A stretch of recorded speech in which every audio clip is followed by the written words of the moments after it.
Hello everyone, board बोआ में आप सभी का स्वागत है। हमें विकास गुप्ता और आप हैं हमारे प्यारे प्यारे विद्यार्थीगण। तो कृपया ध्यान दीजिए। तो जैसा कि आज आप लोगों ने अपने offline classes climax coaching centre में अपना मंथली एग्जाम दिया हुआ है, जो कि प्रत्येक महीने होता है। आप लोग को अच्छी तरह से पता है, जो कि पिछले 4-5 सालों से लगातार चल रहा है और हमेशा चलता रहेगा। तो हर बार जो मंथली एग्जाम आप लोग देंगे या फिर जो भी बच्चे एग्जाम देते हैं, उसका पेपर हम लोग ऑनलाइन डिस्कस करते हैं और आप एक आंसर को खूब बढ़िया से मिला लेते हैं। तो आपको यही करना है, प्रत्येक क्वेश्चन का आंसर खूब बढ़िया से मिलाइए कि आपका कितना सही है, कौन सा गलत है और गलत है तो क्यों गलत है, और कमेंट कीजिए। और क्लास में तो आपसे पूछ लिया जाएगा कि आपका कितना सही है। और आप अच्छी तरह जानते हैं कि अगर टेस्ट में आपका 100% आता है तो 12th क्लास में आपको 1500 रुपये का इनाम दिया जाएगा। ठीक है, चलिए एक एक क्वेश्चन देखते हैं, मिलाते हैं। आइए, तो चलिए एक एक क्वेश्चन को ध्यान से देखते हैं। आइए, वाह, पहला क्वेश्चन दिया गया है कि व्यंजनों के अंत में हलंत लाने पर उसका मान होता है। तो सभी को पता है कि जब भी किसी व्यंजन के नीचे हलंत लगता है उसका मान आधा हो जाता है, वह मूल व्यंजन बन जाता है। ठीक है, तो ऑप्शन नंबर ए हो जाएगा। ठीक है, हिंदी में अनुनासिक वर्णों की संख्या कितनी है? इस क्वेश्चन पे थोड़ा सा ध्यान दीजिएगा। अनुनासिक वर्ण कौन से होते हैं? तो जिनका उच्चारण नासिका और मुख यानी नाक और मुख से होता है, सहायता लेनी पड़ती है उसके उच्चारण में, उसको अनुनासिक वर्ण कहा जाता है। तो अनुनासिक वर्ण में पंचमाक्षर आते हैं। पंचमाक्षर कौन कौन होते हैं? तो वर्गीय व्यंजन का पांचवा अक्षर होता है। ठीक है, तो एगो अंग होता है, एगो य होता है, एगो अण होता है, एगो न होता है और एगो म होता है। ठीक है, ये तो हो गए वर्ण। दूगो और होता है, एगो अनुस्वार होता है, ध्यान दीजिएगा, और एगो चंद्र बिंदु होता है। तो अगर आप ध्यान देंगे तो ये बाबू वर्ण है, और इसमें वर्ण अनुनासिक वर्णों की संख्या पूछा है, और ये चिन्ह है जो कि किसी वर्ण के साथ जोड़े जाते हैं। तो इसलिए इनकी गिनती इसमें नहीं होगी, केवल 5 होते हैं अनुनासिक वर्ण। याद रखिएगा, गलती मत कीजिएगा। ऑप्शन नंबर सी हो जाएगा। बहुत लोग 7 टिक करके आते हैं, लेकिन गलत है, ऑप्शन नंबर सी ही होगा। 7 ऑप्शन में ऐसे भी है ही नहीं, कोई बात नहीं। 7 होता तो कंफ्यूजन हो सकता था। इनमें से मूल व्यंजन है, हाँ मूल व्यंजन है, ध्यान दीजिएगा अच्छी तरह से इस क्वेश्चन को भी। यहाँ पर अंग लिखा गया है, यहाँ पर ड और ढ लिखा गया है, लेकिन अब ध्यान देंगे तो ड और ढ के नीचे बिंदु दिया गया है। बिंदु दिया गया है ना, तो आपको बताया गया था कि जो ड और ढ होता है वो ड वर्गीय व्यंजन में आता है, और अगर उसके नीचे बिंदु लगा दिया जाता है तो हिंदी का अपने व्यंजन बन जाते हैं, यानी कि वो अलग व्यंजन बन जाते हैं, उनको द्विगुण व्यंजन कहा जाता है। ठीक है, याद रखिएगा। तो अच्छा बताइए, तो मूल व्यंजन कितने हैं? मैंने आपको बताया कि मूल व्यंजन 33 गो है। 33 गो कौन कौन है? क से लेके म तक ले 25 गो व्यंजन होते हैं। उसके बाद अंतस्थ व्यंजन, उसके बाद उष्म व्यंजन, य र अंत दंतिस और ह, ये हो गया 8 और ऊपर का 25, कितना हो गया टोटल? हो गया। उसमें ढ है, लेकिन बिंदु नहीं है। अच्छी तरह से एक एक क्वेश्चन को खूब बढ़िया से देखिए, पढ़िए, तब टिक कीजिए। बहुत लोग इनमें से सभी टिक किए होंगे, जो कि गलत है, नहीं होगा। ये मूल व्यंजन में नहीं आएंगे, ये अलग व्यंजन है। ऑप्शन नंबर ए ही होगा, अंग। ठीक है, अगला क्वेश्चन है, री का उच्चारण कहां से होता है? तो मैंने आपको बताया था कि कोई भी उच्चारण आए बोलिए, आपको हिंट मिल ही जाएगा, खास करके क से लेकर के म तक तो और आसान है। ठीक है, चलिए, तो री का उच्चारण स्थान मूर्धरा से होता है, यानी मूर्धा से होता है, याद रखिएगा, ऑप्शन नंबर सी हो जाएगा। ल और स किस प्रकार के वर्ण हैं? किस प्रकार के वर्ण है? आपको एक और चीज बताया गया था कि वर्णों के उच्चारण स्थान के नाम पर, माने उच्चारण स्थान के आधार पर उनका नामकरण कर दिया जाए। जैसे मान लीजिए कि क से लेकर अंग तक कंठ से उच्चारित होता है, इसी में ह आता है, अ आता है और विसर्ग आता है। ये जितने भी वर्ण मैंने अभी बोला ना, जिनका उच्चारण कंठ से होता है, इनको कंठ वर्ण भी कहा जाता है। इसमें स्वर भी है, व्यंजन भी है, सब के सब शामिल है, लेकिन इनको एक कौन सा वर्ण कहा जाता है? कंठ वर्ण, यानी जिस वर्ण से उच्चारित होगा उसका, उसी के आधार पर उसका नामकरण कर दिया जाता है। तो वही यहाँ पर क्वेश्चन पूछा गया है, ल और स किस प्रकार के वर्ण है? दंत्य, तालव्य, मूर्धन्य या कंठ? तो ध्यान दीजिएगा, कभी भी ऐसा क्वेश्चन आए ना तो आपको याद होना चाहिए कि इसका उच्चारण स्थान क्या है। तो हमको तो पता है, सबको भी, आपको भी पता है कि ल और स जो है ये कहाँ से होता है सर? दंती स यानी दांत से होता है, यानी दांत से होता है, तो इसका तो ऑप्शन नंबर ए होगा। लेकिन चलिए एक चीज और याद रखिए, ये बहुत आसान होता है। तालाबे स, मूर्धन्य स, दंती स आए तो कितना बढ़िया टॉपिक है, बताइए। तालाबे स, मूर्धन्य स, दंती स, उच्चारण स्थान नाम सब अबे याद कर लीजिए। ये क्या लिखा है पढ़िए तो, तालाबे स, तालाबे, तालाबे यानी तालू से आए, कहाँ से आए? तालू से। मूर्धन्य स, मूर्धन्य, मूर्धन्य माने कौची, मूर्धरा। देखिए बोलने पे मूर्धन्य, मूर्धरा आ रहा है ना, तो ये मूर्धन्य से यानी मूर्धरा से आएगा। ये क्या लिखा है, दंती स, दंती स यानी दांत, दांत से आ रहा है ना, दंती स दांत से होगा। ठीक है, याद रखिएगा। तो ऐसे यहाँ पे कौची है, ये किधर गया, दंती स है, तो दांत टिक कर देंगे ऑप्शन नंबर 1। कब, जब नहीं याद होगा तब, लेकिन याद कर लीजिएगा, अच्छा होगा। चलिए अगला क्वेश्चन है, वो वर्ण का उच्चारण स्थान क्या है। तो जो वो वर्ण होता है ना बाबू, याद रखिएगा, वो दांत और ओठ के मिलने से बोला जाता है, यानी दांत और ओठ की सहायता ली जाती है वो वर्ण को उच्चारित करने के लिए, इसलिए इसको दंतस्थ्य वर्ण भी कहा जाता है, याद रखिएगा। तो दंत और ओष्ठ ऑप्शन नंबर बी हो जाएगा। ठीक है, अगला क्वेश्चन है, ए और ए वर्ण क्या कहलाते हैं। ए और ए और ए, बोलिए, ए और ए वर्ण क्या कहलाते हैं, याद आ रहा है क्या कहलाते हैं। याद रखिएगा, कंठ तालव्य कहलाते हैं, यानी कि उनका उच्चारण कंठ और तालु से होता है, ऑप्शन नंबर ए हो जाएगा। ठीक है, चलिए कहो चलो सब देखो बोर्ड पर, ओके ना 4 5 10, वाह, बात मत कर लो, ले जाओ भाई, बोलो तारा सा डिस्टर्ब होता। अगला क्वेश्चन है, मूर्धन्य वर्णों में कौन सा वर्ग शामिल है, कौन सा वर्ग शामिल है, यानी मूर्धरा से उच्चारित होने वाला वर्ण कौन कौन होता है। तो देखिए, क ख ग किस में आते हैं, कंठ में आते हैं, कंठीय वर्ण होते हैं। च छ ज झ तालु में आते हैं, तालव्य वर्ण होते हैं। और ट ठ ड ढ, हाँ ये मूर्धन्य वर्ण होते हैं। तो इसमें कौन सा, क वर्ग, च वर्ग, ट वर्ग कौन शामिल है, ट वर्ग शामिल है, ऑप्शन नंबर सी हो जाएगा। अगला है, पंचमाक्षर किस श्रेणी में आते हैं, ध्यान दीजिएगा। तो जो पंचमाक्षर होते हैं, जो पांचवा वर्ण होता है, इसका एक और उच्चारण स्थान बताया गया है, अनुनासिक। अनुनासिक का मतलब होता है नाक और मुंह की सहायता से ये बोले जाते हैं, डायरेक्ट नहीं बोले जाते हैं, नाक और मुंह की सहायता लेनी पड़ती है, नाक से बोलने लगेंगे ना, उनकी सहायता लेनी पड़ती है। ठीक है, याद रखिएगा, तो अनुनासिक वर्ण है, याद रखिएगा, ऑप्शन नंबर सी हो जाएगा। ठीक है, अगला क्वेश्चन है, छोटी ई और बड़ी ई का उच्चारण स्थान क्या है। तो छोटी ई और बड़ी ई का उच्चारण स्थान, चाहे च छ ज झ आए या छोटी आए या बड़ी आए या यो आए, ये कहाँ से आता है, तो तालु से आता है, याद रखिएगा, ऑप्शन नंबर बी हो जाएगा। ठीक है, अगला क्वेश्चन है, र वर्ण का उच्चारण कहाँ से होता है, र र मूर्धन्य, मूर्धरा से होता है, याद रखिएगा, ऑप्शन नंबर बी हो जाएगा। ठीक है, अगला है, दंथोष्ठ्य वर्ण निम्नलिखित में से कौन सा है। दंथोष्ठ्य, दांत और ओठ के मिलने से जो वर्ण उच्चारित होगा वह दंथोष्ठ्य वर्ण होगा। तो दंथोष्ठ्य कौन सा होता है, वह होता है, ऑप्शन नंबर सी हो जाएगा, अभी ऊपर बताया भी गया था आप लोग को। ठीक है, याद रखिएगा। अच्छा शायद इसमें देख रहे हैं ना, वह वर्ण दंथोष्ठ्य, दांत और ओठ। चलिए अगला क्वेश्चन है, कंठ और तालु के मेल से किन वर्णों का उच्चारण होता है। कंठ तालव्य, कंठ और तालु, कंठ तालव्य, कंठ और तालु से कौन बोले जाते हैं, ए ऑप्शन नंबर बी हो जाएगा, याद रखिएगा। ठीक है, चलिए अगला क्वेश्चन है, य वर्ण का उच्चारण स्थान क्या है। य, अभी मैंने ऊपर थोड़ा सा मैं बोला था, याद कीजिए, तालु से आता है य, ऑप्शन नंबर सी हो जाएगा। ठीक है, अगला क्वेश्चन है, ल वर्ण का उच्चारण स्थान क्या है। ल, तो ल जो होता है वो दंत है, याद रखिए, वो दांत से होता है।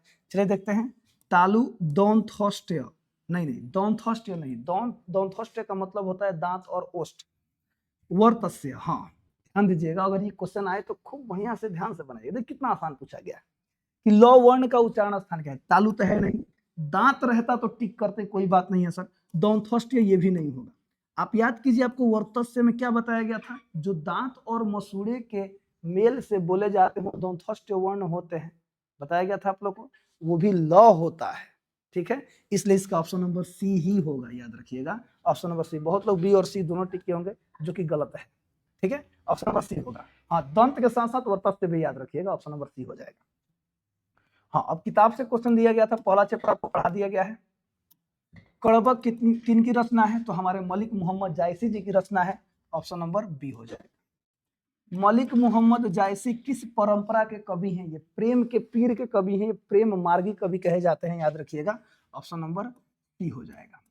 आगे जैसे जैसे बढ़ेंगे आपको तुलसीदास जी मिलेंगे, सॉरी कृष्ण भक्ति सूरदास जी मिलेंगे, राम भक्ति तुलसीदास जी मिलेंगे। ठीक है, याद रखिएगा। जायसी किस भाषा के कवि थे? तो जायसी जी अवधी भाषा के कवि थे, याद रखिएगा ऑप्शन नंबर सी हो जाएगा। कड़बक कहां से लिया गया है? तो कड़बक पद्मावत कौन से, याद रखिएगा पद्मावत, ऑप्शन नंबर डी हो जाएगा। ठीक है। मलिक मोहम्मद जायसी का जन्म कब हुआ था? तो मलिक मोहम्मद जायसी के जन्म और मृत्यु दोनों में मतभेद होते हैं, यानी कि अनुमान लगाया गया है। तो 1492 ईस्वी आपको किताब में बताया गया होगा, ऑप्शन नंबर सी, या ऐसे भी लिखा गया था, बताया गया था कि 15वीं सदी के उत्तरार्ध में हुआ था, याद रखिएगा ऑप्शन नंबर सी हो जाएगा। चलिए अब अंग्रेजी के क्वेश्चन है, ध्यान दीजिएगा। Ayushi dash dash dash in Delhi nowadays, Ayushi dash dash dash in Delhi nowadays. आप याद कीजिए, आपका टेंस चल रहा है और टेंस में आपको बेसिक रूल के साथ साथ ढेर सारे ट्रिक्स वर्ड्स बताए जा रहे हैं जो कि आपको आपके टेंस को आसान बनाता है। ठीक है, चलिए नाउ अडेज प्रेजेंट कंटिन्यूअस इजेमआर प्लस भरपूर ढूंढ लीजिए। आयुषी भरपूर किधर है? यहाँ भी है, यहाँ भी है, तो इजेमआर प्लस भरपूर जाना है ना, ऑप्शन नंबर सी हो जाएगा। He dash dash dash classical music for hours every day, every day आ गया, प्रेजेंट इंडेफिनिट वर्ब 1 या वर्ब 5, तो ही के साथ क्या लगेगा? वर्ब 5 लगेगा। ढूंढ लीजिए वर्ब 5 किधर है, ऑप्शन नंबर ए हो जाएगा। She dash dash dash her work yet, Y E T आ गया, तो याद कीजिए आपको क्या बताया गया था, वाई ई टी येट आएगा तो क्या करना है? हैव या has plus not plus verb 3, यानी हैवंट या हैजंट किधर है? तो नंबर ए में है। ठीक है, चलिए अगला क्वेश्चन है। I am dash dash my bed, I is am are plus tense चल रहा है, तो भरपूर वॉइस हो जाएगा, तो सब आपको ट्रिक सिखाया जाएगा। फिलहाल तो अभी भरपूर होगा इज एम आर के बाद, तो किधर है भरपूर? ऑप्शन नंबर ए हो जाएगा। डू यू, आगे पढ़ने की आवश्यकता नहीं है, डू या डज आ गया, वर्ब 1 टिक कर दीजिए। किधर है वर्ब 1? ये रिमेंबर्ड लिखा गया है, remembering, remember, option number C हो जाएगा। We dash dash with our eyes, हाँ ये क्या है? जनरल ट्रूथ है कि हम लोग अपनी आंखों से देखते हैं। जनरल ट्रूथ, यूनिवर्सल ट्रूथ, ये कहाँ आता है? प्रेजेंट इंडेफिनिट में आता है। तो वी के साथ वर्ब किसका प्रयोग होगा? 1 का प्रयोग होगा प्रेजेंट इंडेफिनिट में, तो we see with our eyes. He dash dash video games, हाँ ये क्या है सर? अगर मान लीजिए इसमें कोई ट्रिक नहीं मिल रहा है, तो ऐसे सिचुएशन में ऑप्शन को एलिमिनेट कीजिए। 4 गो ऑप्शन है, 3 गो कैंसिल हो जाएगा, एक पक्का सही हो जाएगा। ठीक है, आपको वो भी सिखाया गया है, प्रैक्टिस कराया गया है, ढेर सारे सेंटेंसेस प्रैक्टिस कराए जा रहे हैं। ठीक है, अब पूरे साल कराए जाएंगे, याद रखिएगा। चलिए आइए देखते हैं। ही हैड प्लेइंग, नहीं, हैड के बाद वर्ब 3 आता है, वर्ब 4 नहीं आता है, ये कैंसिल हो गया। ही एम प्लेइंग, ही के साथ एम लगता है? नहीं सर, बिल्कुल नहीं लगता है। ही के साथ आर लगता है? नहीं लगता है, ऑप्शन नंबर डी हो जाएगा। ही के साथ इज लगता है। ठीक है, ऑप्शन नंबर डी हो जाएगा। अगला है you dash dash a new dress tomorrow, चलिए टुमारो, अच्छा टुमारो यानी फ्यूचर की बात चल रही है ना सर। मान लीजिए यहाँ पर भी आपको समझाया गया था कि टुमारो वो फ्यूचर का, मान लीजिए कंटिन्यूअस में भी तो इसका प्रयोग किया जाता है ना, तो कैसे किया जाता है चलिए देखते हैं। अच्छा मान लीजिए नहीं आ रहा, तो क्या करेंगे सर? चलिए एलिमिनेट करके देख लेते हैं। You will getting, will modal verb है, तो गेटिंग तो आएगा नहीं, वर्ब 1 आना चाहिए, कैंसिल हो गया। यू के साथ गेट्स नहीं आएगा, गेट आ सकता था। यू के साथ गेटिंग, यू के बाद डायरेक्ट गेटिंग नहीं आएगा, यू आर गेटिंग हो सकता है। ठीक है, तो ये तो तीनों का तीनों गलत हो गया, तो option number D, none of these है ना, बस बात खत्म, ऑप्शन नंबर डी हो जाएगा। ठीक है, अगला क्वेश्चन है, एक्चुअली इसका देखा जाए तो यहाँ पर 2 ऑप्शन भी माने 2 भरा जा सकता है। You will get a new dress tomorrow या you are getting a new dress tomorrow, दोनों का दोनों सही हो जाएगा, इसके बारे में वो क्लास में बताया गया था। अगला क्वेश्चन है I dash dash this picture somewhere before, जी हाँ सर, समवेयर बिफोर आ रहा है, ध्यान दीजिएगा, यानी मैंने इस पिक्चर को पहले कहीं देखा है, देखा है, प्रेजेंट परफेक्ट टेंस, याद आ रहा है? ऑप्शन नंबर आयशा, मैंने इस पिक्चर को पहले कभी देखा नहीं। विल सीन तो होगा नहीं, कैंसिल हो जाएगा। हाँ, have seen, option number C इसके लिए सबसे अप्रोप्रिएट है, याद रखिएगा। The council dash dash made its decision, देखिए यहाँ पे वर्ब 3 का प्रयोग किया गया है, तो अभी जितना पढ़ाया गया है उसमें वर्ब 3 का प्रयोग कहाँ होता है? हैव या हैज प्लस वर्ब 3, तो द काउंसिल क्या है? थर्ड पर्सन सिंगुलर नंबर है, यानी वन नेम, सिंपल सा बात है, ज्यादा दिमाग लगाने की आवश्यकता नहीं है, तो हैज लगेगा, क्या लगेगा? हैज, ऑप्शन नंबर सी हो जाएगा। अगला है ही हैज प्रोपरली, आगे पढ़ने की आवश्यकता नहीं है, हैव या हैज, हैव या हैज प्लस वर्ब 3, तो वर्ब 3 किधर है? अंडरस्टैंड नहीं सर, टू अंडरस्टैंड नहीं, अंडरस्टूड, जी हाँ सर, ऑप्शन नंबर सी हो जाएगा। ठीक है, अगला है what is the time my watch dash dash dash, जी सर इसको थोड़ा समझिएगा अच्छी तरह से। व्हाट इज द टाइम, समय क्या हुआ? मेरी घड़ी रुकती है, नहीं, रुक गई, देखते हैं, रुक गई है, या रुक चुकी है? सबसे अप्रोप्रिएट क्या हो रहा है?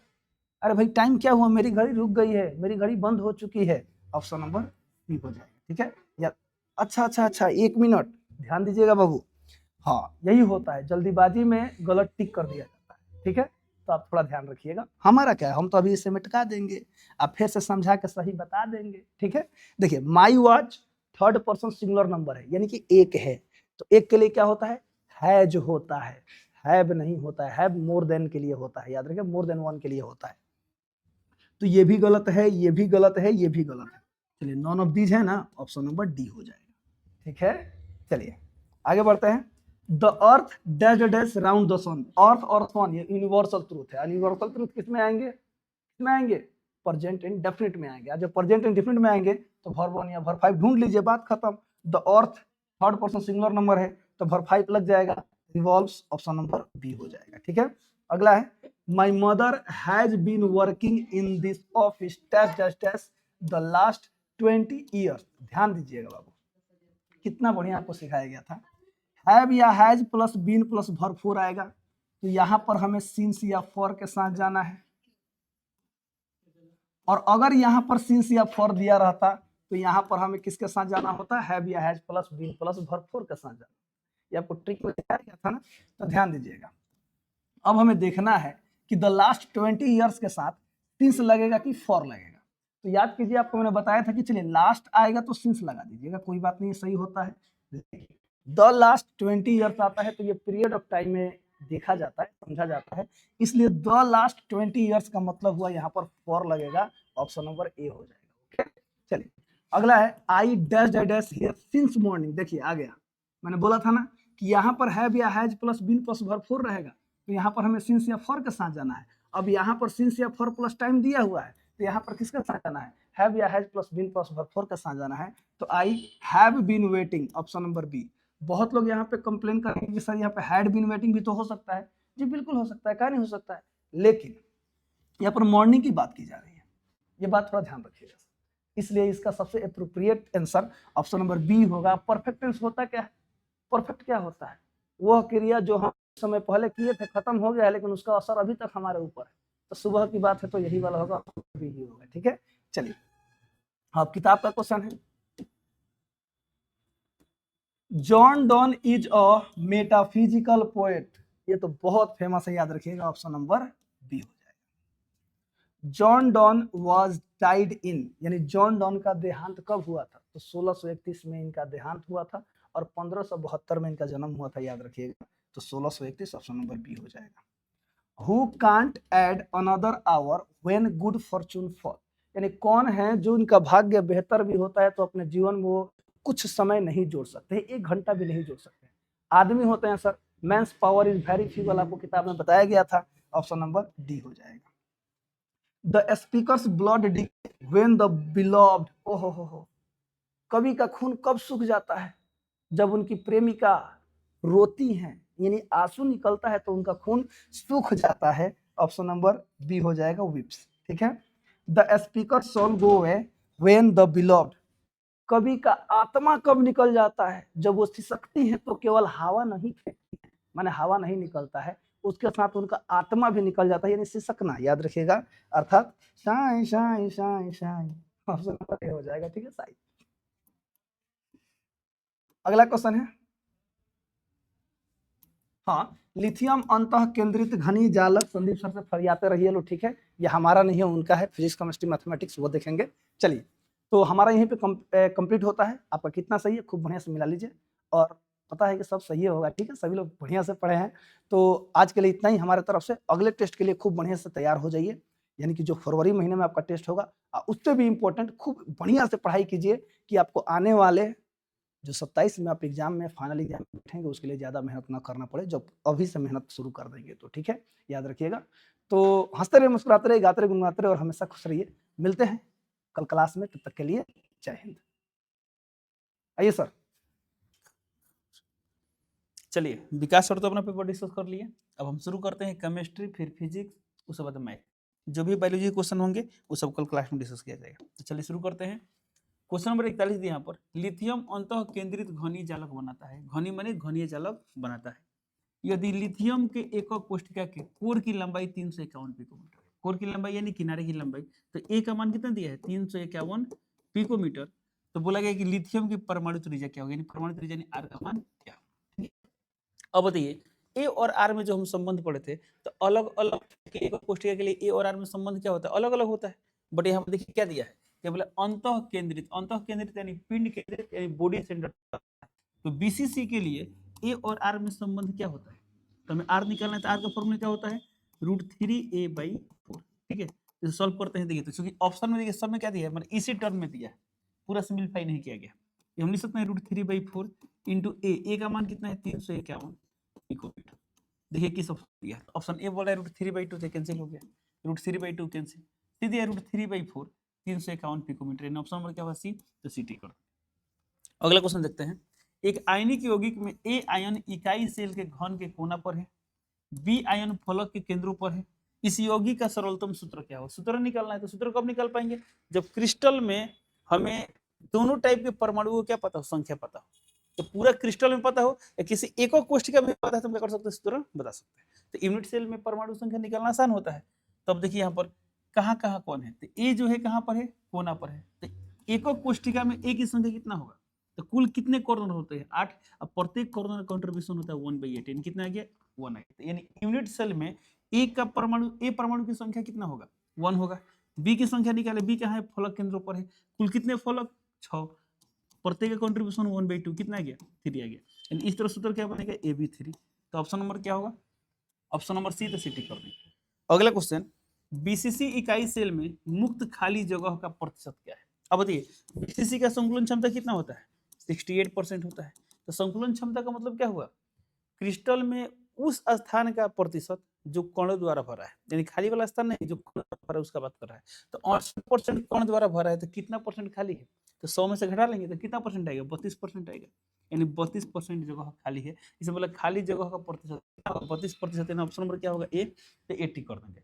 अगला क्वेश्चन, हालांकि देखिए ये सवाल आसान हो गया। क्यों आसान हो गया है, यदि इसमें कोई 68% दिया रहता ना, तो बहुत पैसे क्या करते हैं, हबड़ा के क्या करते हैं 68% टिक कर देते हैं। बट इसमें कोई 68% नहीं था, तो आपको एक तरह से क्या बोलते हैं, सोचने का मौका मिल गया, सही टिक के होंगे। अगला क्वेश्चन दिया है, घनाकार क्रिस्टल में ब्रेबे जालकों की संख्या होती है। अब देखिए यदि हम आपसे बोलते हैं कुल कितने प्रकार के ब्रेबे जालक संभव है, तो चौदह होता है, बड़ी हमें कहती है घनाकार क्रिस्टल। तो घनाकार क्रिस्टल में कितने संभव होते हैं, मात्र 4 नहीं 3, कितने होते हैं 3। तो घनाकार क्रिस्टल में कितने ब्रेबे जालक होते हैं 3। इन ऑप्शन नंबर क्या होगा ए, तो ए टिक कर देंगे। अगला क्वेश्चन, विभिन्न प्रकार के जालकों में संकुलन क्षमता का सही क्रम है। संकुलन क्षमता का सही क्रम बोला है, ऑप्शन ए बोल रहा है एफसीसी से ज्यादा बीसीसी का, ऐसा होता है क्या, नहीं। हम जानते हैं एफसीसी का कितना होता है 74%, बीसीसी का 68%, एससीसी का 52.4%। तो सबसे अधिक किसका है इसमें, एफसीसी का है। एफसीसी कम है तो कैंसिल हो गया। या बोला सबसे अधिक एफसीसी, फिर बीसीसी, फिर सरल घनीय। इन ऑप्शन नंबर क्या है बी सही है, तो बी टिक कर देंगे। ओके, अगला क्वेश्चन, निम्नलिखित में अधिकतम गलनांक होता है। ऑप्शन ए आयनिक ठोस, आयनिक क्रिस्टल, बी सहसंयोजक क्रिस्टल, सी आणविक क्रिस्टल, डी धात्विक क्रिस्टल। तो इन चारों में सबसे अधिक गलनांक किसका होता है, अधिकतम गलनांक किसका होता है, सहसंयोजक क्रिस्टल होता है। इन ऑप्शन नंबर क्या होगा बी, तो बी टिक कर देंगे। अगला क्वेश्चन, एफसीसी, बीसीसी एवं सरल घनीय एकक कोष्ठिका कि कोर की लंबाई परमाणु त्रिज्या के पदों में कौन सा होती है। यानी कोर की लंबाई यानी ए का बात कर रहा है, तो पूछा कि जो ए का मान है आर के रूप में क्या होगा, परमाणु त्रिज्या के रूप में क्या होगा। तो पहला दिया है एफसीसी, तो बताइए एफसीसी के लिए आर का फॉर्मूला क्या होता है, तो पड़ता है आर बराबर a/2√2। हालांकि आप ये निकाल भी सकते हैं भूल गए हो तो। हमें निकालना है ए का मान आर के रूप में, तो ए का मान क्या आएगा, ए का मान आएगा 2√2 इंटू आर। एफसीसी के लिए क्या होगा 2√2r। तो पहले एफसीसी दिया है तो 2√2r, तो यहाँ पर 2√2r मिल गया। आगे चेक करते हैं, 2r तो कैंसिल हो गया, 2r कैंसिल, यहाँ पे ये भी कैंसिल। तो जब तीनों कैंसिल है, ऑप्शन में क्या होगा ए। अब आगे चेक करने की जरूरत नहीं है, बट आगे भी निकाल सकते हैं कैसे। तो याद कीजिए बीसीसी के लिए क्या पढ़ते लो, तो बीसीसी के लिए आर का फॉर्मूला क्या पढ़ते लो, √3a/4। तो यहाँ से ए का मान कितना आएगा 4r/√3। देखिए दिया है 4r/√3, यहाँ पर आ गया। और हम लोग पढ़े लो एससीसी के लिए क्या होता है r बराबर a/2, तो ए का मान क्या होगा 2r होगा, यानी 2r। ठीक है, चलिए अगला प्रश्न देखते हैं। किसी घनीभूत यानी घनीय की बात कर रहे हैं, ठीक है, एकक कोष्ठिका के घनत्व को गणना करने का सूत्र है। घनत्व निकालने का फॉर्मूला क्या होता है, तो हम पढ़े लो डी बराबर ZM/AQ इंटू NA। अब देखते हैं कौन सा ऑप्शन मैच कर रहा है। ऊपर AQ दिया है तो कैंसिल हो गया, यहाँ Z इंटू NA दिया, बट क्या होता है M होता है, ये भी कैंसिल। ए क्यू, ए भी कैंसिल है, ऑप्शन नंबर क्या होगा डी, तो डी टी कर चेक कर लेते हैं। जेड इंटू एम, अब बटा में होता है ए क्यू इंटू एन, तो ए क्यू इंटू एन लिखे चाहे एन इंटू ए क्यू लिखे, बात है कि ऑप्शन नंबर क्या होगा डी, तो डी टी कर। अगला सवाल, बेरवादार ठोस, तो बेरवादार ठोस बोले या अक्रिस्टलीय ठोस बोले, दोनों का मतलब क्या होता है, सेम होता है। तो बेरवादार ठोस यानी अक्रिस्टलीय ठोस को कहते हैं, ऑप्शन ए आभासी द्रव नहीं, ये तो ठोसे ना होता है, तो आभासी द्रव नहीं, इसे आभासी ठोस कहते हैं, तो इसे कैंसिल हो गया।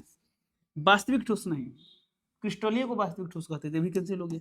अतिस्थिति द्रव, जी बिल्कुल, बेरवादार ठोस को हम लोग क्या कहते हैं, अतिस्थिति द्रव यानी सुपर कूल्ड लिक्विड भी कहते हैं, यानी ऑप्शन नंबर क्या होगा, ऑप्शन नंबर सी होगा, तो सी टी कर देंगे। ओके, अगला क्वेश्चन, आयोडीन के क्रिस्टल में आयोडीन अणुओं के बीच आकर्षण बल होता है। सबसे ये जो आयोडीन का क्रिस्टल होता है कौन किस टाइप का क्रिस्टल होता है, तो हम पढ़ते हैं क्रिस्टलीय ठोस 4 टाइप के होते हैं, आणविक ठोस, आयनिक ठोस, सहसंयोजक ठोस।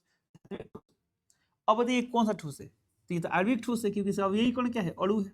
अब आणविक ठोस में कौन सा ठोस है, तीनों टाइप पढ़े चलो, अध्रुवीय आणविक ठोस, ध्रुवीय आणविक ठोस, हाइड्रोजन आबंधित आणविक ठोस, तो कौन सा ठोस है, अध्रुवीय आणविक ठोस, ठीक है। अब देखिए अध्रुवीय आणविक ठोस में जो अवयवी कण होते हैं किस आकर्षण बल से बंधे होते हैं, तो बोलते हैं परिक्षेपण बल, जिसे हम लोग लंदन बल भी बोलते हैं, उससे बंधे होते हैं। तो ऑप्शन कहीं देखिए दिया है, ऑप्शन नंबर ए में दिया, तो क्या करेंगे, ऑप्शन नंबर ए टिक कर देंगे। ओके, अगला क्वेश्चन देखते हैं,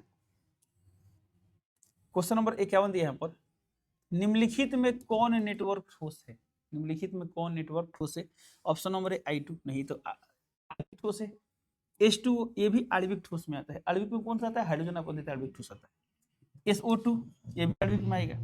डी दिया हीरा, तो हीरा कौन सा ठोस है, नेटवर्क, ऑप्शन नंबर क्या होगा डी, तो डी टी कर देंगे। ओके, अगला क्वेश्चन देखते हैं, ग्रेफाइट को निम्नलिखित में किस प्रकार वर्गीकृत नहीं कर सकते हैं, ग्रेफाइट को किस श्रेणी में नहीं रख सकते, ये क्वेश्चन है।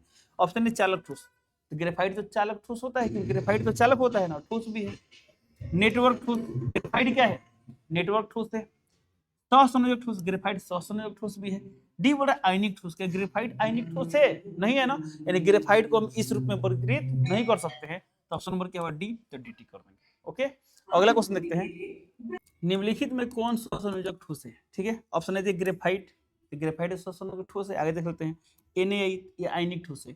सी दिया ए और बी दोनों, तो नहीं, ये तो आयनिक ठोस है ना, तो ऑप्शन नंबर क्या होगा ए, तो ए टी कर देंगे। ओके, अगला क्वेश्चन, एकंताश यानी मोनोक्लिनिक क्रिस्टल में ब्रेबी जालकों की संख्या होती है, कितनी संख्या होती है, 2 होता है, यानी ऑप्शन नंबर क्या होगा, ऑप्शन नंबर बी, तो बी टी कर देंगे। अगला, कुल क्रिस्टल तंत्रों की संख्या है, कुल कितने टाइप के क्रिस्टल तंत्र है, 7 टाइप के हैं, यानी ऑप्शन नंबर क्या होगा बी, तो बी टी कर देंगे। रहता है ब्रेबी जालकों की संख्या कितनी है, तो क्या बोलते हैं 14।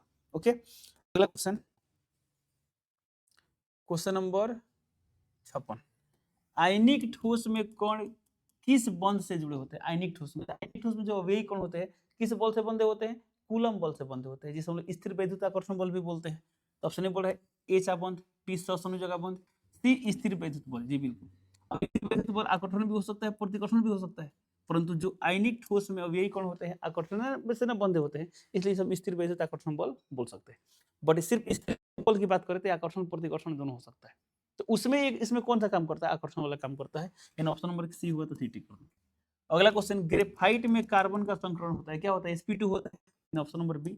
अगला क्वेश्चन, एक यौगिक ठोस जालक के रूप में x, y और z परमाणु से बना है, x कोना और फलक केंद्रों पर। यही क्वेश्चन था जो थोड़ा सा टाइपिंग में एरर हो गया था, तो इसलिए इस क्वेश्चन में आप कुछ भी टिक किए आपको नंबर मिल जाएगा। हालांकि बढ़िया क्वेश्चन था, ऐसा क्वेश्चन हम लोग क्लास में किए थे, ठीक है, इसमें कुछ भी टिक किए आपको मार्क्स दे दिए जाएंगे।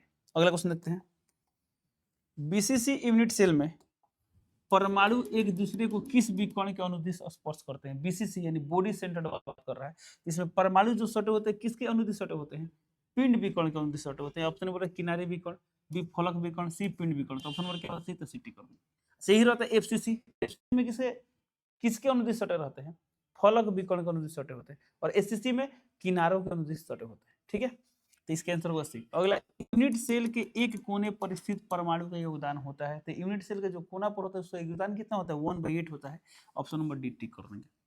अगला, अब देखिए यहाँ से फिजिक्स का क्वेश्चन आ गया, ठीक है, ध्यान देंगे, किसी धनावेशित वस्तु में होती है, धनावेशित वस्तु में, ऑप्शन है इलेक्ट्रॉन की अधिकता नहीं, इलेक्ट्रॉन की अधिकता से ऋण आवेश होता है, इलेक्ट्रॉन की कमी, जी ऑप्शन नंबर क्या होगा बी, तो बी टिक कर देंगे, इलेक्ट्रॉन की कमी, ठीक है। अब यहाँ पर देखिए दिया है सी की प्रोटोन की अधिकता, अब बोल रहे हैं प्रोटॉन की कमी, ठीक है, तो प्रोटॉन की अधिकता से धनावेशी होगा।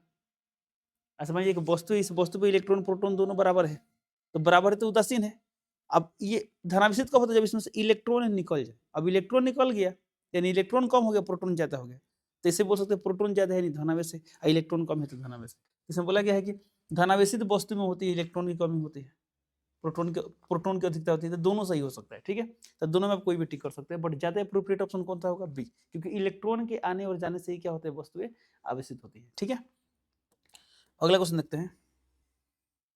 सवाल यहाँ पर 2 कूलम आवेश के लिए इलेक्ट्रॉनों की संख्या है। ठीक है, अब हालांकि जो पढ़े थे लोग आवेश क्वांटम क्रिस होता है, उसमें एक फॉर्मूला पढ़े थे लोग, Q बराबर n, इस फॉर्मूला से आप निकाल सकते हैं। कैसे, तो यहाँ बोला है 2 कूलम, यानी इसका मान दिया गया है 2, आपको n का मान निकालना, आपको E का मान पता है 1.6 × 10⁻⁻19, इसको सॉल्व करेंगे आंसर आ जाएगा। ठीक है, तो इसको निकाल सकते हैं कैसे, तो 2 कूलम आवेश के लिए इलेक्ट्रॉनों की संख्या होगी, तो बताइए 1 कूलम आवेश की रचना करने वाले इलेक्ट्रॉन की संख्या कितनी होती है, तो हम लोग पढ़े लो 6.25 × 10⁻18, 1 कूलम के लिए इतना इलेक्ट्रॉन, तो 2 कूलम के लिए इसमें तो मल्टीप्लाई कर देंगे, कितना गया 5 दूना 10, 2 दूना 4 1 5, 6 दूना 12, 12.5 × 10⁻18। अब देखिए कहीं दिया ऑप्शन में, ऐसे इसको वैज्ञानिक से 1.25 × 10⁻19 कहीं दिया है ऑप्शन नंबर बी में, तो क्या करेंगे ऑप्शन नंबर बी टिक कर देंगे। ओके, अगला क्वेश्चन देखते हैं। 1/4πε0 का मान होता है, कितना होता है 9 × 10⁻9, तो ऑप्शन नंबर क्या दिया है सी, तो सी टिक कर देंगे। ओके, अगला क्वेश्चन देखते हैं। देखिए एक और बात, ऐसा जब भी सवाल है ना, तो देखिए यहाँ पर दिख गया तो ये टिक कर दिए। मान लीजिए क्या होता है यदि यही मान यहाँ पर लिखा रहता, तो उस स्थिति में क्या करते हैं, मात्रक। कैसे करते हैं, मात्रक। कभी कभी ऐसा होता है ना कि आपको ऑप्शन ए में ऐसा लिख देगा, और बी या सी कहीं ऐसा एक और लिख देगा, और ए में मात्रक गलत लिख देगा, आप टिक करेंगे तो क्या होगा, गड़बड़ हो जाएगा। इसलिए पूरा ध्यान से टिक करना चाहिए। ठीक है, देखिए अगला सवाल दिया है यहाँ पर, जब किसी वस्तु को आवेशित किया जाता है तो उसका द्रव्यमान। अब देखिए आवेशित जब करने की बात होती है, तो यदि किसी वस्तु को धनावेशित करते हैं यानी इलेक्ट्रॉन निकलता है तो उसका द्रव्यमान घटता है, ऋणावेशित करते हैं तो क्या होता है, बढ़ता है। बट यहाँ बोला है आवेशित, आवेशित को ऋणावेशित भी कर सकता है, धनावेशित भी कर सकता है, यानी घट भी सकता है, बढ़ भी सकता है। इसका आंसर क्या होगा, इसका आंसर ऑप्शन नंबर डी होगा, बढ़ या घट सकता है। ठीक है, अगला क्वेश्चन, निम्नलिखित में किस आवेश का अस्तित्व संभव नहीं है। तो हम लोग पढ़ते हैं ना, जो आवेश होते हैं हमेशा क्या होते हैं, ई के पूर्णांक गुणज होते हैं, यानी ई के गुणज के रूप में रहेंगे, पूर्णांक गुणज के रूप में रहेंगे। ठीक है, तो ऑप्शन ए बोल रहा है इतना, क्या इतना रह सकता है, चेक करते हैं। तो पढ़े लो ना, Q बराबर एन ई, यानी एन बराबर क्या आता है, Q बटा ई। यदि एन पूर्णांक आता है तो पॉसिबल है, नहीं आता है तो नहीं है। तो ऑप्शन नंबर ए में दिया 3.2, Q का मान कितना दिया है 3.2 × 10⁻⁻19, अब बटा में क्या होगा 1.6 × 10⁻⁻19, तो कैंसिल हो गया, कितना गया 2, यानी इसका मान क्या हुआ, 2 को इलेक्ट्रॉन निकलने से चाहे 2 को इलेक्ट्रॉन आने से इतना आवेश जमा होगा। ये तो संभव है, बोला ये कौन संभव नहीं है। इसकी बात करें तो इसको यदि हम 1.6 × 10⁻⁻19 से भाग करें तो n का मान कितना आएगा, 16 चौका 64, यानी 4 आएगा। ये भी n परफेक्ट। इसमें भाग करें तो दिख रहा है ये भी कट जाएगा, ये कितना आ गया, डिग्री 1 आ गया, तो 1 भी क्या है, पूर्णांक संख्या है। बट इसमें जब भाग करेंगे ना तो 10⁻⁻19 तो कट जाएगा, बट ये वाला क्या होगा, पूर्णांक संख्या नहीं आएगा, यानी ये वाला पॉसिबल नहीं है। तो ऑप्शन नंबर क्या होगा, सी टिक कर दो। ओके, अगला क्वेश्चन, यदि किसी वस्तु पर 100 नैनो कूलम आवेश हो तो उस पर कितने अतिरिक्त इलेक्ट्रॉन होंगे, कितने अतिरिक्त इलेक्ट्रॉन होंगे, यानी आपको संख्या निकालना है। तो n का फॉर्मूला क्या होता है, Q बटा E। Q का मान कितना है 100 नैनो कूलम, तो 100 नैनो माने क्या हुआ 10⁻⁻9 अब कूलम हो गया। ठीक है, यानी नैनो कूलम को 100 नैनो कूलम हम कर सकते हैं 100 × 10⁻⁹। अब हमें क्या निकालना है, इलेक्ट्रॉन की संख्या n निकालना है। तो क्या होता है फॉर्मूला Q बटा E, तो Q का मान तो इतना आ गया, E का मान क्या होता है 1.6 × 10⁻⁻⁹। इसको सॉल्व करते हैं, इसको हम लिख सकते हैं, देखिए तो यह 10 के पावर 2 में से 9 गया -7, तो 10 के पावर -7 अब बटा में 1.6 × 10⁻⁻⁷। अब इसको सॉल्व करना है। अब इसको सॉल्व करने का दो तरीका है, यदि आप देखिए इतना सोच पा रहे हैं कि 1/1.6 × 10⁻⁻⁷, इसको सॉल्व करने पे कितना आता है, तो ये आता है 6.25 × 10⁻18 इंटू पहले से कितना है 10 के पावर -7। तो सवाल क्या होगा, जल्दी बन जाएगा। नहीं सोच पाते तो इसको आराम से करेंगे, सॉल्व कर लेंगे। ठीक है, तो कितना गया यहाँ पर 6.25 × 10 बेस से में 18 में 7 कितना आ गया 11, तो 10 के पावर 11, 6.25 × 10 के पावर 11, ऑप्शन नंबर क्या होगा डी, तो डी टिक कर देंगे। ओके, अगला क्वेश्चन देखते हैं, एक कूलम आवेश पर डैश EACU, तो एक कूलम में कितना EACU होता है 3 × 10⁹ EACU होता है, यानी ऑप्शन नंबर क्या होगा, ऑप्शन नंबर ए, तो ए टिक कर देंगे। अगला क्वेश्चन, सवाल यहाँ पर इलेक्ट्रोस्कोप यानी विद्युतदर्शी का कार्य सिद्धांत आधारित है। तो इलेक्ट्रोस्कोप किस सिद्धांत पर कार्य करता है? तो सजातीय आवेशों में क्या होता है? प्रतिकर्षण होता है, इसी सिद्धांत पर कार्य करता है। तो ऑप्शन ए बोल रहा है सजातीय आवेशों में आकर्षण, ऐसे भी सजातीय में आकर्षण होता है, कैंसिल हो गया। बी बोल रहे विजातीय आवेशों में आकर्षण, जी बिल्कुल विजातीय आवेशों में आकर्षण होता है, बट इसका सिद्धांत क्या था? सजातीय आवेशों में प्रतिकर्षण इसका सिद्धांत था। तो ये नहीं लिखेंगे। सी सजातीय आवेशों में आकर्षण, ऐसे दोनों ऑप्शन सेम हो गया, बट कोई बात नहीं, दोनों गलत है। डी दिया सजातीय आवेशों में प्रतिकर्षण, तो ऑप्शन नंबर क्या होगा? डी, तो डी कर देंगे। ओके, अगला क्वेश्चन देखते हैं। एक उदासीन गोले पर प्रति सेकंड 10 के पावर 12 अल्फा कण गिरते हैं, यदि प्रत्येक अल्फा कण का आवेश +2 हो। हालांकि हम लोग जानते भी हैं अल्फा कण का संकेत क्या होता है? Ag2+ होता है। ये वाला क्या है? अल्फा कण, ठीक है। ये वाला क्या है? अल्फा कण है। तो अल्फा जो कण का आवेश है कितना है? देखिए ये क्या है? अल्फा कण। तो अल्फा कण आखिर बनता कैसे? हीलियम से जब दो इलेक्ट्रॉन निकाल देंगे ना, तो जो बनेगा क्या होगा? अल्फा कण होगा। तो दो इलेक्ट्रॉन के निकलने से कितना आवेश आता है? 2 आवेश आता है। अल्फा कण पे कितने चार्ज होते हैं? +2। ई का मान आपको पता है कि 1.6 × 10⁻⁹ होता है। ये बात आपको पता है। यदि ये डेटा नहीं भी लिखा गया होता ना, तभी हम क्या कर सकते थे? सवाल बना सकते थे। चलिए, क्या बोला गया कि गोले पर 2 माइक्रोकूलम आवेश होने में लगने वाला समय क्या होगा? चलिए इसको सॉल्व करते हैं। हमें निकालना है समय। क्या निकालना है? समय। प्रति सेकंड इतने अल्फा कण गिरते हैं। इसको बहुत तरीके से आप सोच सकते हैं, ठीक है। चलिए देखते हैं आसानी से कौन सोच सकते हैं। देखिए इसमें क्या बोला है? 10 के पावर 12 अल्फा कण। तो बताइए एक अल्फा कण से कितना आवेश होगा? +2 ही होगा। तो 10 के पावर 12 अल्फा कण से, तो 10 के पावर 12 × 2, ये क्या है? आवेश है, ठीक है। तो ये आवेश कितना सेकंड? 1 सेकंड। तो 1 सेकंड में इतना आवेश, 1 सेकंड में इतना, यानी हई वाला क्या है? आवेश, हई वाला क्या है? समय, ठीक है। इतना आवेश इतना सेकंड में। तो बोला गया है इतना आवेश होने में कितना समय लगेगा। तो सिंपल सी बात है, समय बढ़ेगा तो आवेश बढ़ेगा, समय घटेगा तो आवेश घटेगा, यानी समानुपाती वाला कॉन्सेप्ट है। तो बोला गया 2 माइक्रोकूलम आवेश। यहाँ देखिए 2 माइक्रो माने 10 के पावर -6, और ये क्या है? कूलम। इसको भी कूलम में चेंज कर लेंगे। कैसे? ई को क्या ले सकते हैं? ई को यस ई हटाते हैं, इसको ले सकते हैं 1.6 × 10⁻⁻⁹। अब ये भी कूलम है, ये भी कूलम है। तो कितना समय लगेगा नहीं पता, इसको टी मान लिया, यानी टी टाइम लगेगा।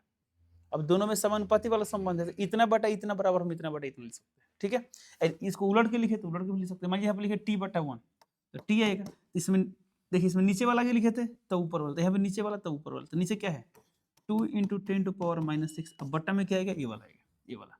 तो कितना होगा? देखिए तो 1.6 × यहाँ पहले से 2 है तो 2 × 10 के पावर -19 और 12, तो -19 और +12 कितना आएगा? 7 आएगा। तो 10 के पावर -7 आएगा ना, तो -7। तो कितना यहाँ पर 2 से 2 कैंसिल, यहाँ इसको लिख सकते हैं 10/16 इंटू है माइनस ऊपर है तो प्लस आ गया, क्या हो जाएगा? प्लस। तो -6 + 7 क्या होगा? 10 होगा, ठीक है। तो ये कितना आ गया यहाँ पर? ये 8, 1 मिनट, चलिए ये कितना आ गया यहाँ पर? 5।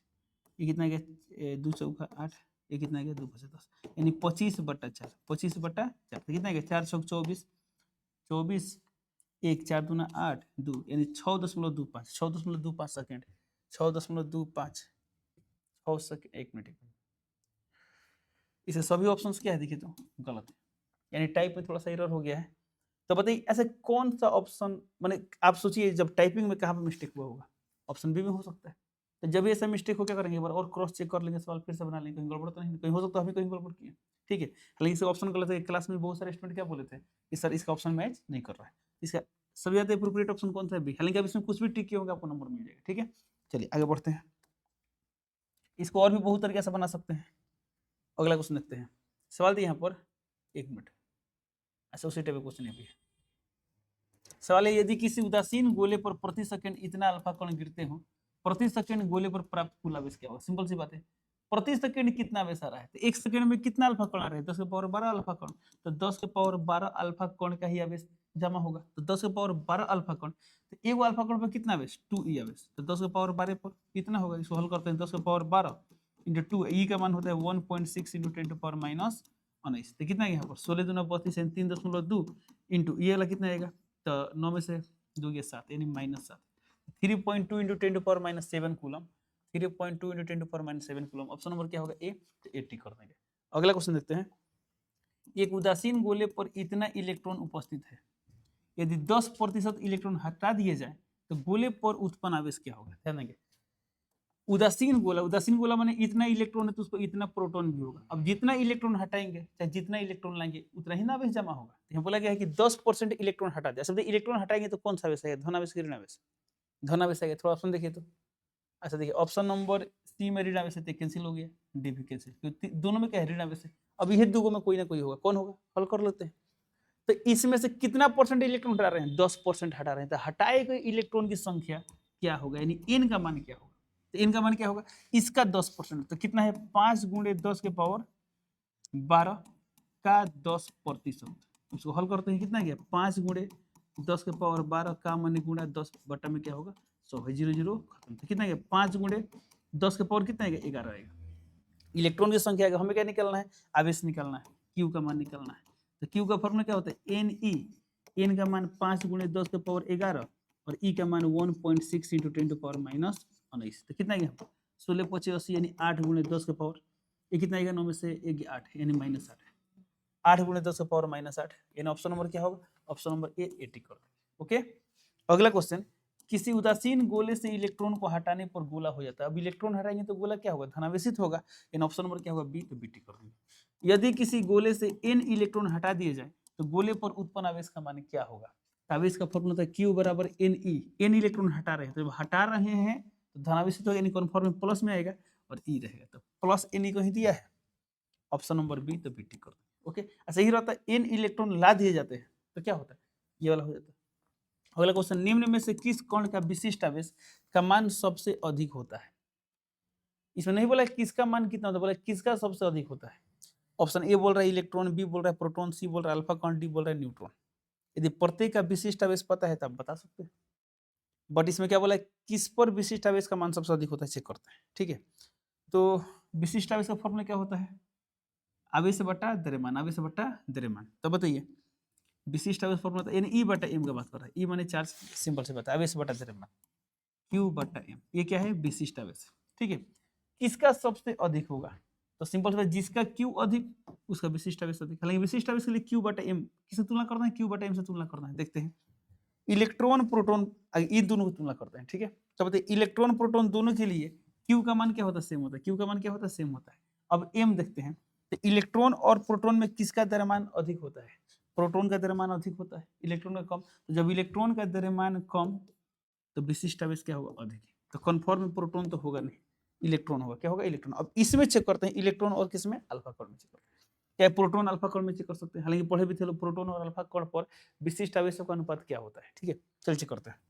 हमें अल्फा कण का निकालना है, तो अल्फा कण का विशिष्ट आवेश, तो अल्फा कण का आवेश क्या होगा 2e होगा। अब बटा में अल्फा कण का द्रव्यमान क्या होता है, तो अल्फा कण याद है He 2 + 2 और 4, 4 का मान क्या होगा, इसमें 4 प्रोटॉन, ऐसे इसमें 2 प्रोटॉन 2 न्यूट्रॉन, तो 2 प्रोटॉन और 2 न्यूट्रॉन का द्रव्यमान क्या होता है, क्योंकि प्रोटॉन न्यूट्रॉन का द्रव्यमान लगभग बराबर होता है, तो हम बोल सकते हैं इसमें 4 प्रोटॉन का द्रव्यमान है। ठीक है, तो हम समझ सकते हैं 4 × मास ऑफ प्रोटॉन, ये 2 एकम 2 2 दूना 4। तो बताइए जो E बटा M है क्या, MP, MP माने मास ऑफ प्रोटॉन, टी वाला क्या है, ये है प्रोटॉन का विशिष्ट आवेश, प्रोटॉन के विशिष्ट आवेश का आधार, यानी इसका माने क्या हुआ, इसका जो विशिष्ट आवेश है इसका आधा है, यानी इससे कम है ना, है तो कम है तो ये भी कैंसिल हो गया।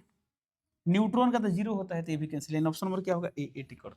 ओके, तो इनमें सबसे अधिक विशिष्ट आवेश किसका है, ऑप्शन नंबर यानी इलेक्ट्रॉन का है। ठीक है, अब सर इसका ये तो माइनस में होता है, माइनस यहाँ बोला गया विशिष्ट आवेश का मान सबसे अधिक, जो माइनस और प्लस खाली उसका नेचर बताता है, प्रकृति बताता है। ठीक है, इसमें आपसे बोले बताइए एक वस्तु पर -5 कूलम आवेश है, इस पर 3 कूलम आवेश है, किस पर आवेश का मान अधिक है, तो बोले सर -5 छोटा होता नहीं, इसी पर आवेश का मान।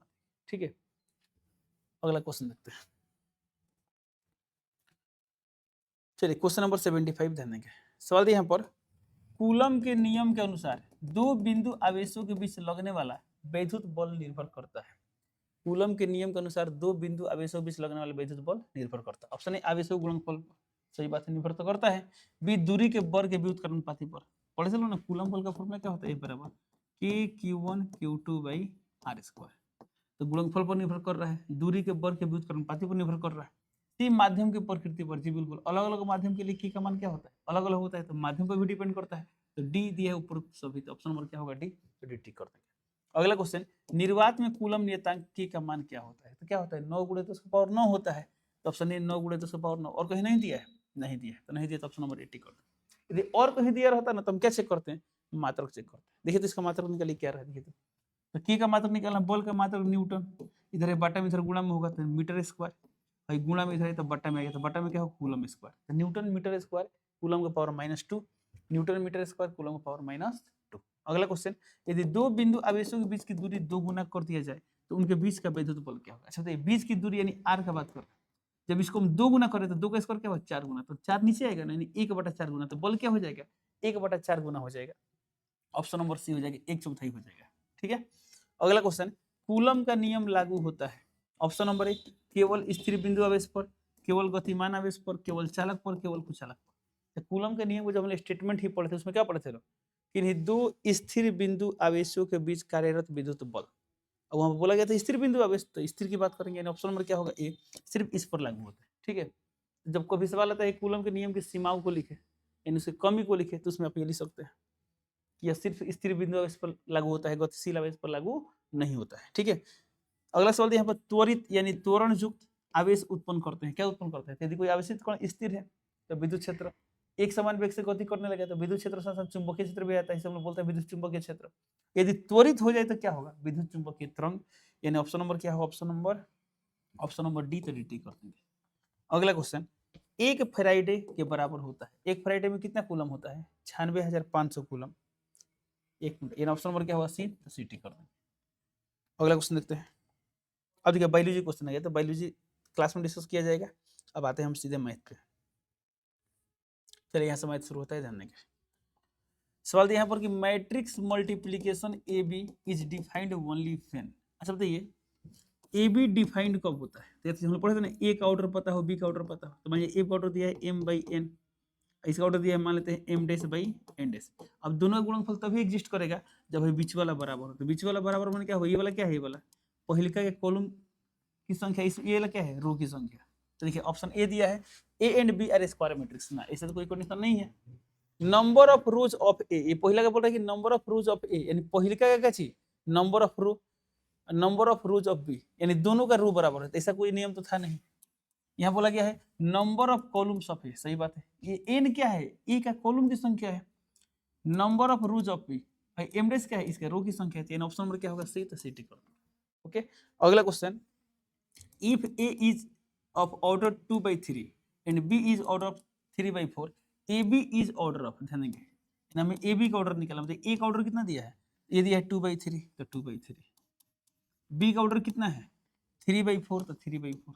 अब देखिए दोनों बीच वाला बराबर है, जब बीच वाला बराबर है तभी गुणा हो सकता है, तब गुणा होगा तो गुणनफल का ऑर्डर क्या आएगा 2/4 आएगा, क्या आएगा 2/4।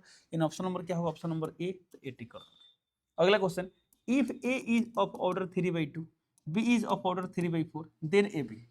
अब देखिए पहला बात क्या है, देखिए बीच वाला बराबर है नहीं ना है, यानी गुणा एग्जिस्ट नहीं करेगा, तो ऑप्शन में बोल रहा है एग्जिस्ट। अच्छा इसमें ऑर्डर नहीं पूछा, बोला देन ए बी यानी ए बी के बारे में पूछा है, तो ए बी एग्जिस्ट नहीं, डज नॉट एग्जिस्ट, यानी ऑप्शन नंबर क्या होगा बी, तो बी टिक करो। अगला क्वेश्चन, इफ ए, अच्छा ए स्क्वायर मैट्रिक्स, अच्छा सॉरी सेंटेंस है ये मैट्रिक्स नहीं बोल रहा, ठीक है, यहाँ बोला गया है और square matrix A is symmetric. अब कोई स्क्वायर मैट्रिक्स ए सिमेट्रिक कब होता है, जब उसका ट्रांसपोज उसके बराबर हो जाए, यानी ए बराबर ए डैश, ऑप्शन नंबर क्या होगा बी, तो बी टिक कर देंगे। अगला, A and B are square matrix of same order A B and A B बराबर बी ए बराबर I, then B B is called. अब देखिए जब ए बी बराबर बी ए बराबर आई हो तो ए और बी एक दूसरे क्या होते हैं, इनवर्स होते हैं, क्या होते हैं इनवर्स।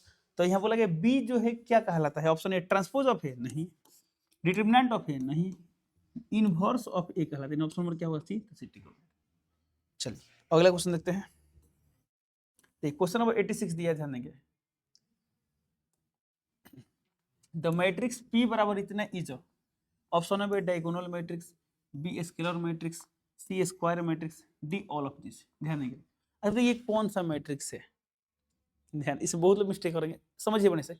चलिए यहाँ शुरू करते हैं। डायगोनल, क्या डायगोनल मैट्रिक्स है, नहीं है, डायगोनल का शर्त क्या था, डायगोनल एलिमेंट के अलावा बाकी सब जीरो, बाकी सब जीरो है नहीं, ये वाला क्या है डायगोनल, ऑप्शन नंबर ए कैंसिल हो गया, जब ए कैंसिल तो डी भी कैंसिल गया, ऑल ऑफ दिस तो होगा नहीं। स्केलर मैट्रिक्स का शर्त क्या था, तो सभी डायगोनल एलिमेंट्स सेम हो, यानी वैसे डायगोनल मैट्रिक्स ये सभी डायगोनल एलिमेंट सेम हो, और जब डायगोनल बोल दिए तो बाकी सभी जीरो होने चाहिए, जब डायगोनल नहीं तो स्केलर नहीं बात करता, क्यों पढ़े थे ना, सभी स्केलर डायगोनल होते हैं लेकिन सभी डायगोनल स्केलर नहीं होते, तो भी कैंसिल हो गया। स्क्वायर मैट्रिक्स जी बिल्कुल स्क्वायर मैट्रिक्स है कि उसमें number of row number of column क्या है बराबर है, तो ऑप्शन नंबर क्या हो सी, तो सी टी कर दो। ओके, अगला क्वेश्चन, इफ ए बराबर इतना देन ए स्क्वायर। अच्छा, ए का मान दिया, हमें ए स्क्वायर निकालना था। ए स्क्वायर का मतलब क्या हुआ, ए इंटू ए निकालना है। ए का मान कितना है 0 1 1 0, फिर इसमें गुणा करें तो 0 1 1 0, देखिए कितना है, देखिए तो 0 इंटू 0 0, 1 इंटू 1 1, 0 इंटू 1 0, ये भी 0, 0 प्लस 0 0 होता है, 1 0 0, ये भी 0, यानी यहाँ भी 0 आएगा। देखिए तो ये कितना आएगा 1 आएगा, तो ऐसा यानी आइडेंटिटी मैट्रिक्स आएगा 1 0 0 1 1 0 0 1, यानी ऑप्शन नंबर क्या होगा डी, तो डी टी कर देंगे। अगला क्वेश्चन, द मैट्रिक्स इतना इज। अच्छा, इस मैट्रिक्स के बारे में पूछा है, मैट्रिक्स क्या है, ठीक है। ऑप्शन है आइडेंटिटी मैट्रिक्स क्या है, नहीं है। क्यों, आइडेंटिटी की शर्त क्या था, वैसे स्केलर मैट्रिक्स जिसमें माने ये सब वन हो, सीधी सी बात है, तो वन तो है नहीं, तो आइडेंटिटी खत्म हो गया। सिमेट्रिक मैट्रिक्स चेक करते हैं, तो सिमेट्रिक का शर्त क्या था, जिसका ट्रांसपोज बराबर हो जाए। हालांकि आप देख कर भी बता सकते हैं सिमेट्रिक है कि नहीं। देखिए तो क्या इसके थ्रू सिमेट्रिक है, देखिए तो 0 0 सेम है, सेम है, सेम सिमेट्रिक मैट्रिक्स है, तो सिमेट्रिक है। बट आगे भी देखते हैं, स्क्यू सिमेट्रिक नहीं है। स्क्यू सिमेट्रिक में सभी डायगोनल क्या थे, 0 थे, ये यही चला गया, तो ऑप्शन नंबर क्या हुआ बी, तो बी टिक कर देंगे। ओके, चलिए अगला क्वेश्चन देखते हैं। देखिए क्वेश्चन नंबर 89 दी यहाँ पर, द मैट्रिक्स इतना इज। अच्छा, इस मैट्रिक्स के बारे में पूछा है क्या है, ठीक है। ऑप्शन है डायगोनल मैट्रिक्स, तो डायगोनल में क्या था, डायगोनल एलिमेंट को छोड़कर बाकी सब 0 है, तो बाकी सब 0 है नहीं ना, है option A cancel. Skew symmetric matrix, तो ये भी आप देख कर बता सकते हैं कैसे, तो स्क्यू सिमेट्रिक को सबसे आगे देखना होता है, वैसे स्क्वायर मैट्रिक्स का सभी डायगोनल एलिमेंट क्या हो 0, पहले का शर्त फुलफिल हो गया। अब दूसरा देखिए, इन सब का खाली चिन्ह अलग अलग, वैल्यू सेम हो, ये 5 थे 5, बट चिन्ह अलग, ये भी सेम है लेकिन चिन्ह अलग, ये भी सेम है, यानी ऑप्शन नंबर बी होगा। ये क्या है, स्क्यू सिमेट्रिक मैट्रिक्स है। आप निकाल भी सकते हैं, इसका ट्रांसपोज निकालें तो इसमें क्या आएगा, यदि इसको हम ए मान ले तो कन्फर्म में ए डैश का मान क्या आएगा -a के बराबर आएगा, यानी स्क्यू सिमेट्रिक होगा।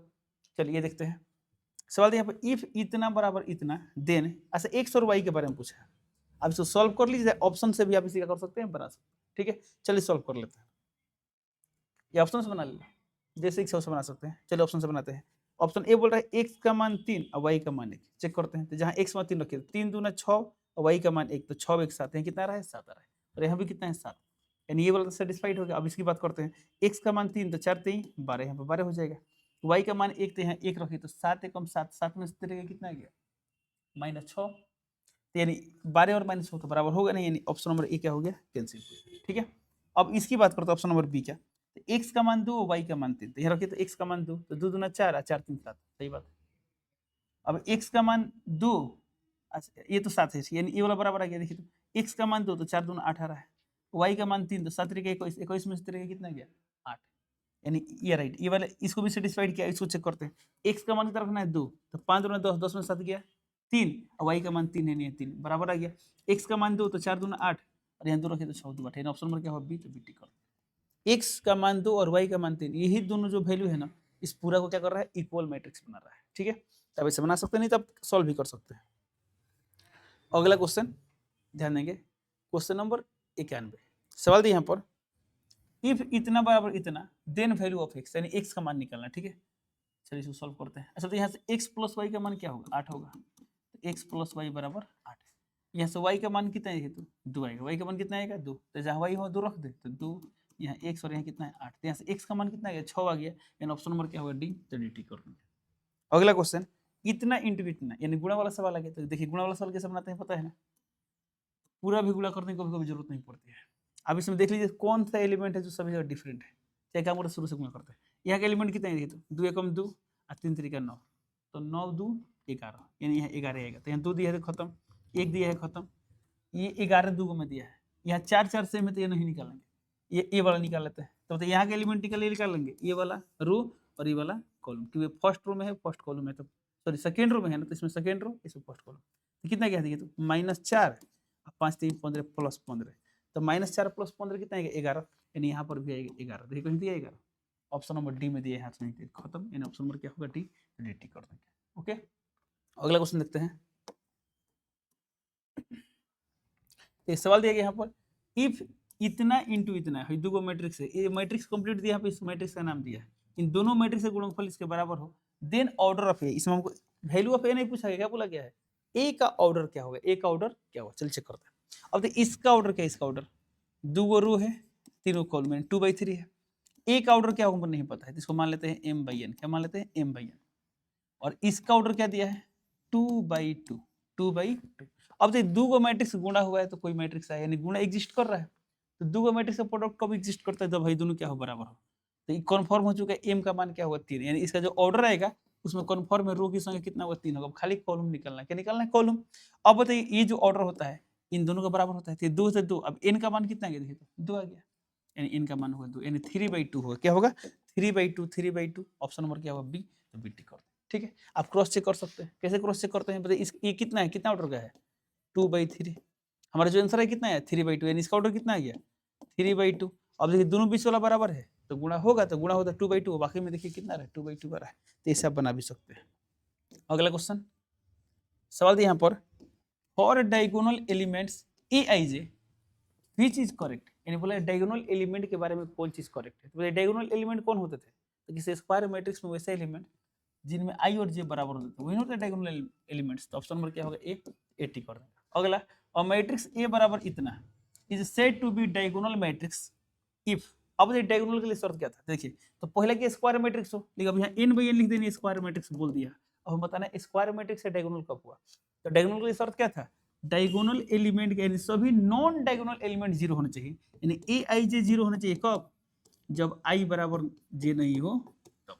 ठीक है, यह बोला गया है कि diagonal matrix if, option number A aij बराबर 0। कब? जब i not equal to j। तो i बराबर j तक खत्म। ये बोल रहा है आई aij बराबर 0 हुए, i j से बड़ा हुए भी खत्म। ऑप्शन नंबर डी में देखिए क्या दिया, i और j बराबर नहीं, यानी सभी नॉन डायगोनल एलिमेंट्स के लिए बोल रहा है 0 होना चाहिए। ऑप्शन नंबर क्या होगा? डी। तो डी टिक कर देंगे। अगला क्वेश्चन, क्वेश्चन नंबर 96। सवाल दिया यहाँ पर, the number of all possible matrix of order 2/3, 2/3। अच्छा, दिया number of all possible matrix of order 2/3। 2/3 के कुल कितने पॉसिबल मैट्रिक्स हो सकते हैं, यानी कितने मैट्रिक्स पॉसिबल हो सकते हैं विथ ईच एंट्री 5 और 7। इसमें सिर्फ कौन कौन एलिमेंट यूज करना है? या तो 5 या 7 या 5 और 7 दोनों में से कोई भी यूज कर सकते हैं। यानी सिर्फ इतने 5 और 7 यूज करके 2/3 कितने मैट्रिक्स बना सकते हैं? सवाल में पढ़े चलो। अब ये 2/3 का मान क्या होगा? 2 रो 3 कॉलम, यानी कुल कितने एलिमेंट आएंगे? 6 एलिमेंट आएंगे। इस एलिमेंट को भरने के लिए कितने तरीके हैं आपके पास? मात्र 2, या तो 5 रखें नहीं तो 7। इसके लिए 2 तरीका, इसके लिए भी 2 तरीका, इसके लिए भी 2 तरीका, यानी प्रत्येक एलिमेंट के लिए कितने तरीके हैं? 2 तरीका। और चूंकि पता है ये सब काम कंप्लीट हुआ तब जाकर मैट्रिक्स बनेगा। तो जब सब काम करना होता है तो क्या करते हैं? मल्टीप्लाई करते हैं, परम्यूटेशन कॉम्बिनेशन में पढ़ते हैं। तो 2 गुणे 2 गुणे 2 गुणे 2 गुणे 2 कितना आएगा? 2 दूना 4 दूना 8 दूना 16 दूना 32 दूना 64 कितना आएगा? 64 यानी 64। Option number D. तो डी टिक कर देंगे। अगला क्वेश्चन, इफ इतना इंटू इतना बराबर 0, 0 यानी 0 मैट्रिक्स है, तो x का मान क्या होगा? चलिए सॉल्व करते हैं। तो इसको गुणा करते हैं। तो बताइए कैसे गुणा करते हैं? इसमें एक रो है तो कन्फर्म एक रो आएगा। तो फर्स्ट रो का हिसाब फर्स्ट से कितना आएगा? x इंटू 1 x है कितना आएगा? -2। कितना आएगा? -2। सही है। अब फर्स्ट का हिसाब सेकंड से तो क्या होगा? तो 0 है 0, तो 0 होगा, सिंपल सी बात है। अब बराबर 0 मैट्रिक्स मान क्या होगा? 0 0। सही है। अब देखिए x - 2 का मान 0 करना है, तो x का मान कितना आएगा? 2 आएगा, यानी x - 2 बराबर 0। तो यहाँ से x का मान क्या आएगा? 2 आएगा। तो 2 यानी ऑप्शन नंबर क्या होगा? डी। तो डी टी कर। ओके, अगला क्वेश्चन देखते हैं। 98 नंबर, ध्यान देंगे। ये इज यानी जो मैट्रिक्स है क्या है? ऑप्शन है 0 मैट्रिक्स। 0 तो है नहीं, 0 मैट्रिक्स में क्या होता है? सभी एलिमेंट 0 होते हैं। स्केलर मैट्रिक्स, स्केलर मैट्रिक्स में क्या था? वैसे डायगोनल तो है लेकिन स्केलर नहीं। क्यों नहीं है? क्योंकि सब सेम होना चाहिए था। अब बाकी सब 0 होने चाहिए था। बाकी सब 0 है बट ये सेम नहीं है, तो ये भी खत्म हो गया। यूनिट मैट्रिक्स भी नहीं है क्योंकि यहाँ पर 1 1 1 नहीं है। डी डायगोनल मैट्रिक्स है। ऑप्शन नंबर क्या होगा? डी। डी टिक करो। अगला क्वेश्चन, a बराबर aij m/n is square matrix. Square matrix कब होता है? जब नंबर ऑफ रो और नंबर ऑफ कॉलम बराबर हो, यानी m बराबर n। ऑप्शन नंबर क्या होगा? सी। तो सी टिक कर देंगे। अगला, इन मैट्रिक्स यानी इस मैट्रिक्स में a13 का यानी वह एलिमेंट जो फर्स्ट रो में हो थर्ड कॉलम हो। तो फर्स्ट रो थर्ड कॉलम कौन सा एलिमेंट है? 4, यानी ऑप्शन नंबर क्या होगा? 1 मिनट 3 8 7। तो ऑप्शन डी होगा नॉन ऑफ दिस, इसमें से कोई नहीं। ठीक है, चलिए इस तरह क्या होता है? जो आप लोगों ने टेस्ट दिया तो उस पेपर का डिस्कशन कंप्लीट होता है। उम्मीद करते हैं आप लोग जो भी बनाए होंगे सब सही होगा। और यदि सही नहीं होगा तो आपको ये ध्यान देना है कि आखिर क्यों सही नहीं होगा। जो भी मिस्टेक्स है उस मिस्टेक्स को दूर करने की कोशिश करेंगे लोग। और उम्मीद करते हैं अगला महीना में जो भी टेस्ट होगा अब उस टेस्ट में 100% स्कोर करेंगे। चलिए मिलते हैं अगले क्लास में, तब तक के लिए जय हिंद।